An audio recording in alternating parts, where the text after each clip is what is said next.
Stephen Colbert asked one question that instantly shifted the energy in the room. Ivanka Trump walked onto that stage confident, composed, and prepared. She's done interviews her entire life. Politics, business, controversy, none of it rattles her easily. From the outside, this looked like just another late-night appearance. Polite applause. A polished smile. Safe opening questions about life after politics and her business ventures. Everything felt controlled, but Colbert wasn't just hosting, he was observing. As the conversation unfolded, Ivanka stayed measured. Every answer felt rehearsed, intentional. She spoke about leadership, impact, and wanting distance from the darker sides of politics. The audience nodded along. It was smooth, predictable. And then, quietly, the tone changed. Colbert leaned forward, not joking, not smiling, and reverenced the wave of online rumors and satire that had been circulating for weeks. The kind of exaggerated claims that dominate social media feeds. Conspiracy threads and viral clips, not accusations, not confirmations. Just the fact that these narratives exist and how loudly they spread. The room went still.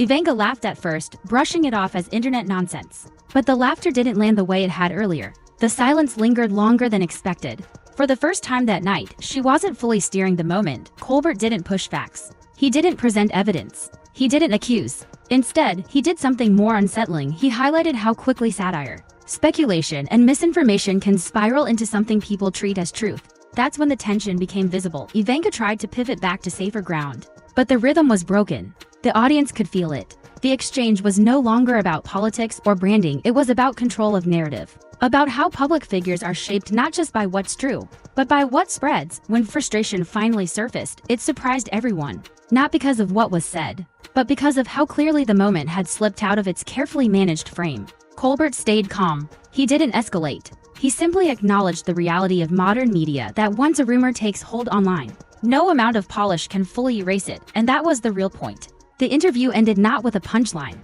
but with discomfort, the kind that lingers because it reflects something bigger. Not a family secret, not a revelation, but a reminder of how power, perception, and viral culture collide in real time. When the cameras cut, the audience understood something had shifted. This wasn't about scandal. It was about how easily narratives are created, and how hard they are to control once they're out in the world. The fallout didn't explode on air. It unfolded in the quiet after. As the studio lights dimmed and the audience filtered out, phones lit up across the room. Clips were already circulating, slowed down, zoomed in, dissected frame by frame. Not because proof had been shown, but because of what wasn't said next. The pause, the walk-off, the unanswered question that hung in the air longer than any punchline ever could. By morning, headlines were careful. Words like awkward, tense, unexpected. No outlets ran with claims as facts. They didn't need to. The moment itself did the work. Commentators argued about boundaries, what late-night comedy should ask, what public figures owe the audience, where satire ends and speculation begins. Supporters called it sharp political theater.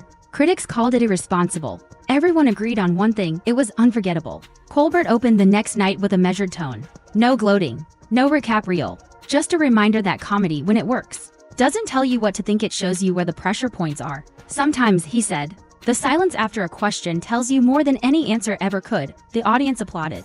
Not loudly, but knowingly. Ivanka's team released a brief statement later that day, calm, controlled, focused on family privacy. No escalation, no engagement with specifics. It read like a door being closed firmly, deliberately, and that's where the story settled. Not with revelations, but with reflection. About power and platforms. About how public narratives are shaped as much by restraint as by spectacle. About the thin line between inquiry and insinuation, and how crossing or not crossing it can change the temperature of a room. In the end, nothing was exposed, no secrets were confirmed, but something shifted. A reminder that in an age of instant virality, the most consequential moments aren't always the loudest. Sometimes they're the ones that end abruptly, leaving everyone to sit with what they just witnessed and decide for themselves what it meant.